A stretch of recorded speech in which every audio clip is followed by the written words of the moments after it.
Okay, spin the combination out all the way, and we stop at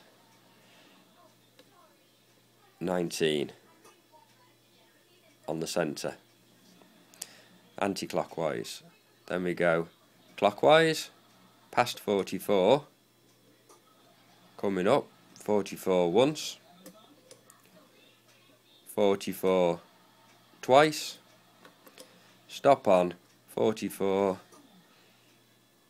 third time, then anti-clockwise, past 44 once, stopping on 44 the second time, then we go clockwise, and there you can just feel it clicking in there, unlocked.